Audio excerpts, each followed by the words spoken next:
We have learned about cholesterol, which is of animal origin, whereas when we are discussing about plant sterols, they are phyto-origin.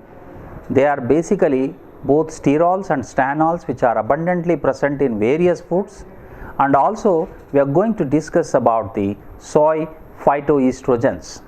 Examples of soy phytoestrogens like dioxin, genistein, glycetin, these are the important molecules which works as a powerful antioxidants, are present abundantly in the soybean, whereas the plant sterols and stanols are also present in various nuts and oil seeds, and also various fruits and vegetables also, which they could also compete with the cholesterol. Therefore, they inhibit the absorption of cholesterol absorption, and they works against LDL cholesterol oxidation.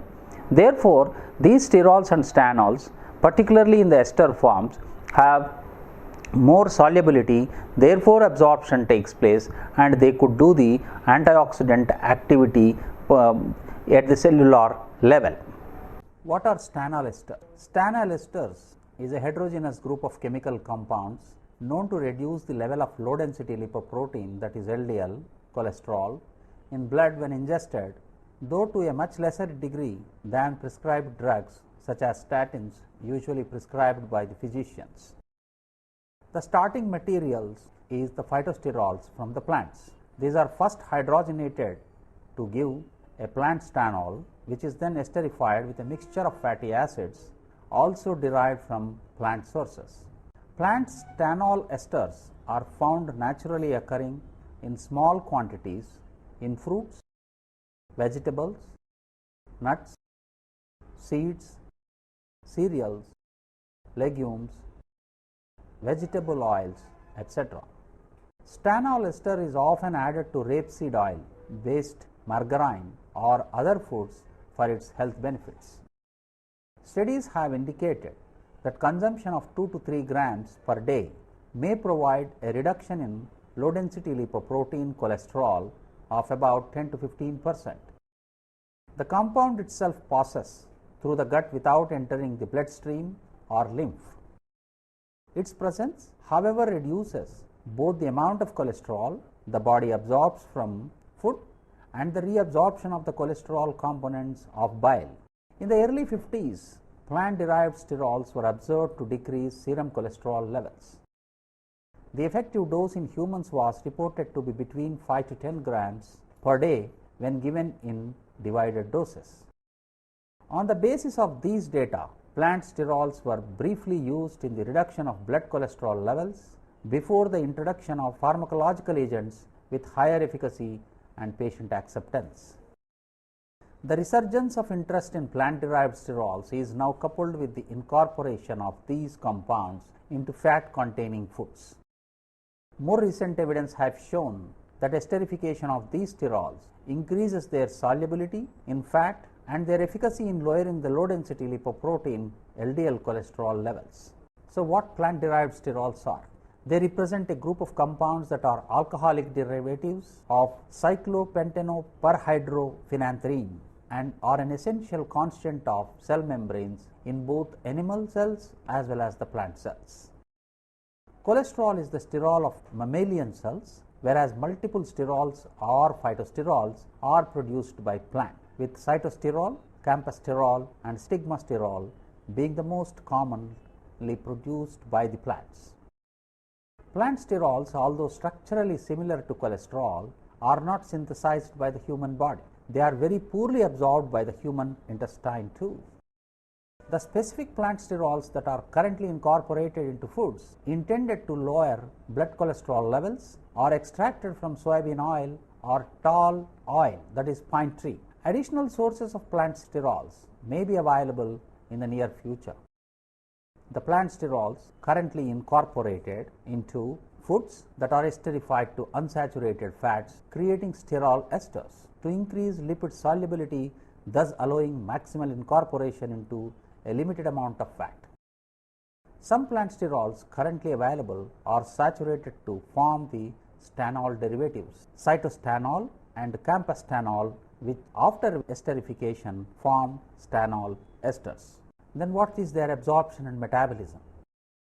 The addition of methyl or ethyl group on the side chain of cholesterol results in poor intestinal absorption of plant sterols in humans. Thus, only 1.5 to 5% of cytosterol is absorbed when typical amounts of sterols are consumed, approximately 240 to 320 grams. When we have consumed milligrams are consumed, only 1.5 to 5% of cytosterols are absorbed. Differential absorption rates among plant sterols are related to the length of the side chain. The longer the side chain of the sterol, the less is absorbed because of its increased hydrophobicity. Serum levels of cytosterol are 0.3 to 1.7 milligram per deciliter given a dietary intake of 160 to 360 milligrams per day of plant sterols. This wide range in a normal population suggests considerable individual variability in the handling of various plant sterols.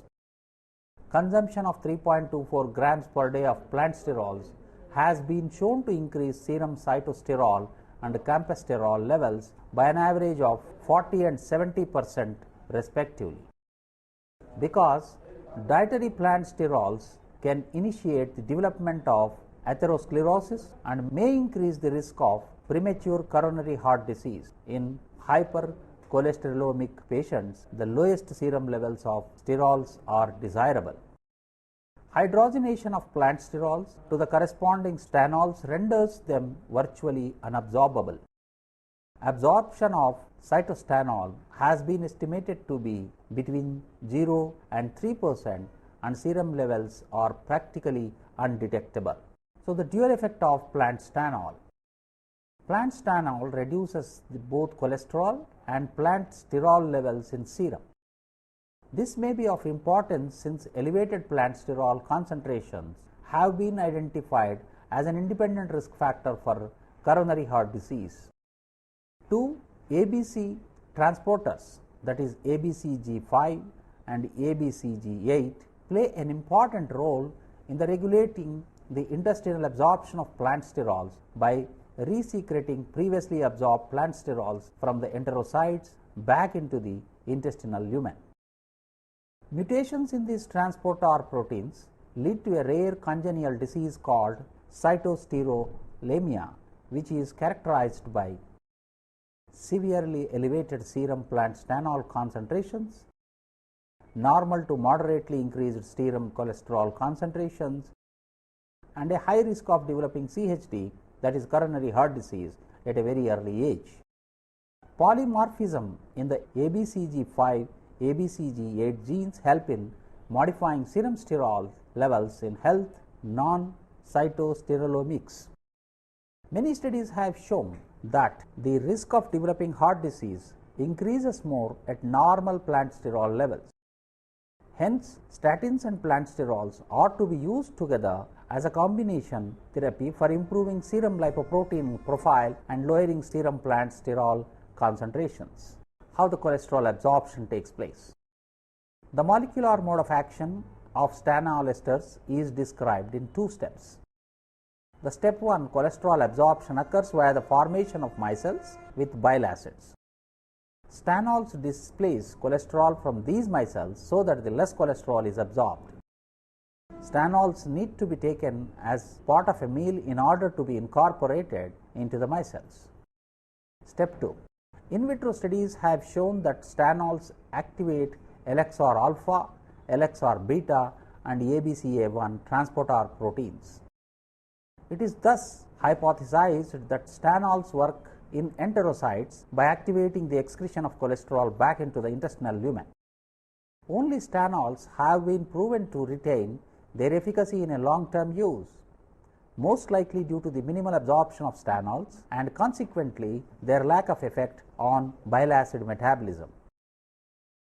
As a consequence of the reduced absorption of cholesterol, the absorption of fat-soluble compounds other than cholesterol such as vitamins and antioxidants may also be reduced. Like cholesterol, carotenoids and tocopherols are transported by lipoproteins.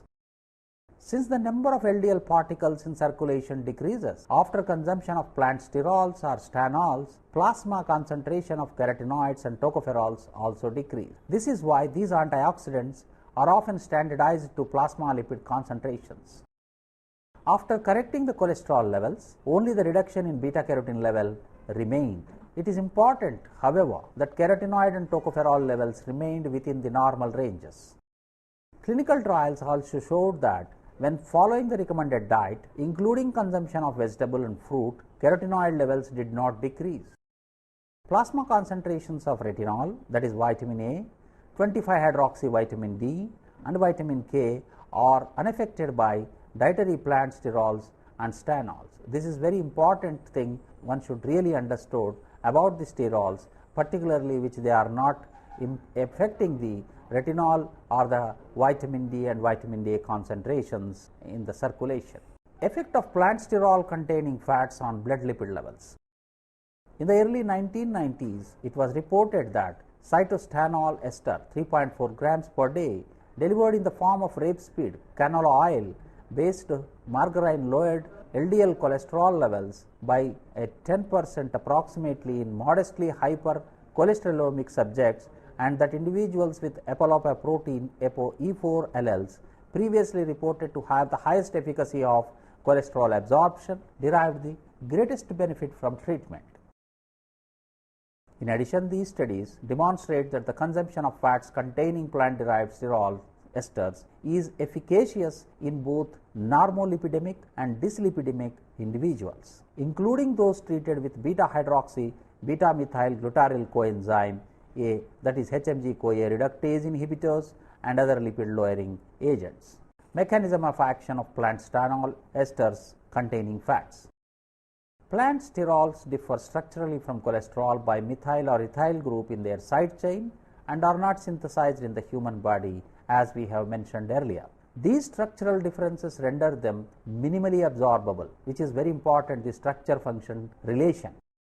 Serum campesterol levels and stable isotope labeled cholesterol can be used to estimate the efficiency of intestinal cholesterol absorption in humans. This is the modern methodology now. You could use the stable isotopes to study various molecules in the human metabolism of these particular compounds.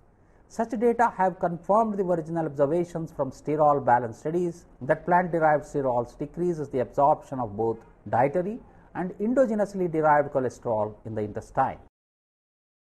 It has been speculated that full magnitude in the decreased rate of cholesterol absorption, that is 33 to 60%, is not realized in decreased LDL cholesterol levels because of the compensatory mechanism that increase the rate of endogenous cholesterol synthesis. This speculation has recently been confirmed from the various studies. Lipoprotein kinetic studies have associated the significant decreases in the LDL cholesterol levels with a decreased production rate of LDL ApoB rather than a change in the LDL ApoB functional catabolic rate. The general lack of effect of plant-derived sterols on HDL cholesterol levels was reflected in essentially no change in the kinetic parameters of HDL, that is high-density lipoprotein ApoA1. Potential risks associated with the use of plant stanol sterol ester-containing fats. Few adverse effects related to either the short-term or long-term consumption of the plant stanol sterol esters containing fats have been reported. However, of concern are some observations of decreased levels of plasma alpha plus beta-carotene, alpha tocopherol and or lycopene as a result of the consumption of foods containing both stanol esters and sterol esters. In general, with the exception of beta-carotene, these decreases often parallel the decrease in total and LDL cholesterol.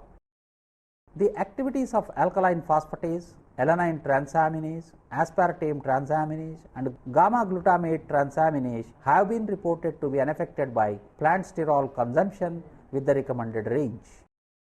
Of concern are the potential adverse effects of lowering beta-carotene and perhaps other fat-soluble vitamins over long periods of time in children who would be ingesting plant sterol containing fats. Likewise, data on the effect of these compounds in pregnant women are lacking. Because food products containing plant sterols are likely to be shared during meals by all family members, the potential for intake of non-hypercholesterolemic individuals is significant. Now we discuss about the soy phytoestrogens. Soy foods are rich sources of the phytoestrogenic compounds. Soybean composition, if we look at, is composed of both macronutrients and micronutrients. In the macronutrients such as lipids, carbohydrate and proteins are also to the highest range is possible in the soybean in the legumes list. Soybean lipids, which are deprived of cholesterol, contain about 15% of saturated fat, 61% of polyunsaturated fat and 24% of monounsaturated fat. Carbohydrates make up about 30% of the seed, with 15% being soluble carbohydrates, that is sucrose, raffinose, tachyose, and 15% of insoluble carbohydrates, that is dietary fiber. The protein content of soybean varies from 36 to 46% depend upon the variety. You could see the soybeans of various varieties. There could be varieties slightly yellowish white and also black and other colors too. Storage proteins are predominant such as 7S globulin, that is beta conglycinin, and 11S globulin, that is glycinin, which represents about 80% of the total protein content in the soybeans. Another 15 to 20% which are less abundant, the storage proteins such as 2S, 9S and 15S globulins are also present in these soybeans. Interestingly, beta conglycinin but not glycinin is capable of improving serum lipid profiles in mice and humans in the absence of phytoestrogens. Soybeans also contains micronutrients which include isoflavones, phytates, saponins, phytosterols, vitamins and minerals. Although beneficial effects of micronutrients such as saponins and phytosterols on cholesterol levels and absorption have been reported, there is an increasing body of literature suggesting that isoflavones may additionally have a beneficial role in lipid and glucose metabolism, which is a very important factor one should really think about for the current scenario of both coronary heart diseases and the diabetes. Soybeans are the most abundant source of isoflavones in food. Studies have shown that there is a large variability in isoflavone content and composition in soybeans. Soy consumption and phytoestrogen levels. In soybean, isoflavones are tightly associated with proteins. The abundance of isoflavones varies according to soy variety and culture conditions, but is also dependent on the way soybeans have been processed. Indeed, isoflavones can be dissociated from soy proteins using alcohol extraction, which significantly diminishes the amount of bound isoflavones. This explains the substantial variability of phytoestrogen content found in soy products, that is 0.1 to 5 mg isoflavones per gram of soy protein in mature and roasted soybean, 0.3 mg per gram of soy protein in green soybeans, and tempeh 0.1 to 2 mg per gram soy protein in tofu and some soy milk preparations. Numerous studies have included the investigation of the plasma concentration of phytoestrogens and their metabolites in humans and animals consuming a diet with or without soy, in humans consuming soy-free diets. Plasma concentration of isoflavones are usually in the nanomolar range, that is approximately less than 40 nanomolar range. In contrast, acute ingestion of dietary soy leads to a rapid increase in the plasma concentration of isoflavones up to the micromolar range. Pharmacokinetic studies confirm that healthy adults absorb isoflavones rapidly and efficiently. The fates of diadesin, genistein and their respective beta glycosides are similar. The average time taken after ingesting the A glycans to reach peak plasma concentrations is 4 to 7 hours, which is delayed to 8 to 11 hours for the corresponding beta glycosides. So that means what we have to understand is between the A glycans and the beta glycosides. When they are in the A glycans, they are more rapidly absorbed than the beta glycosides. This suggests that the rate limiting step for absorption is the initial hydrolysis of the glycosidic moiety. The half-life for diadesin and genistein was reported to be 9.3 and 7.1 hours respectively, indicating that the isoflavones or their metabolites are rapidly excreted. Finally, factors that might influence isoflavone bioavailability include intestinal microflora, food matrix, the administered dose, intestinal transit time, and the chemical composition of the dietary isoflavones. Complex hormetic compounds, the phytoestrogens. In plants, the synthesis of phytoestrogens such as isoflavones generally coincides with the environmental stresses such as pest infection, drought, lack of nutrients, and so on. Recently, it has been suggested that stress-induced plant compounds upregulate stress resistance pathways in animals. This phenomenon, called xenohormesis, proposes that the chemical cues from autotrophs, example plants, provide an advance warning about the deterioration of the environment, allowing heterotrophs, example mammals, to mount preemptive defense responsible while conditions are still favorable. This theory has been recently adopted to explain the health benefits provided by the stress-induced phytochemicals such as polyphenols, a group which includes stilbenes, example resveratrol, found in red wine and peanut, catechins, example epigallocatechin 3-gallate or EGCG found in green tea, anthocyanidins, and most relevant to this section, isoflavones. Similarly, we believe that the isoflavone genistein and diadesin mediates most of their biological effects through the modulation of key mammalian enzymes and receptors of stress response pathways or estrogen dependent pathways, rather than through their well-known antioxidant or tyrosine kinase inhibitory properties. The affinity of phytoestrogens for estrogen receptors results in effects on the large number of estrogen-regulated systems, including the cardiovascular, metabolic, reproductive, skeletal, and central nervous systems. A significant characteristic of isoflavones is their capacity to bind both to estrogen receptor alpha and beta, with preferential binding of genistein to ERB. Specific binding affinity to ERs, that is estrogen receptors, enables isoflavones to elicit both estrogenic and anti-estrogenic effect depending on the tissue as well as on isoflavone and endogenous estradiol levels. For instance, in various cell lines, in the presence of physiological levels, that is 1 nanomolar of estradiol, genistein acts as an anti-estrogen, whereas at levels of E2 found in postmenopausal women 0.01 nanomolar, genistein shows additive agonistic effects. Genistein also has ER-mediated biphasic effects in intestinal cell proliferation. Thus, isoflavones as stress-induced phytochemicals may provide health benefits through their selective estrogen receptor modulation activities. Role of estrogens in metabolism. Studies in humans and rodents have shown that ERs are important mediators of the action of estrogen and lipid and glucose metabolism. Estrogens have been reported to affect adiposity either directly by modulating lipogenesis, lipolysis, or adipogenesis, or indirectly by modulating appetite or energy expenditure.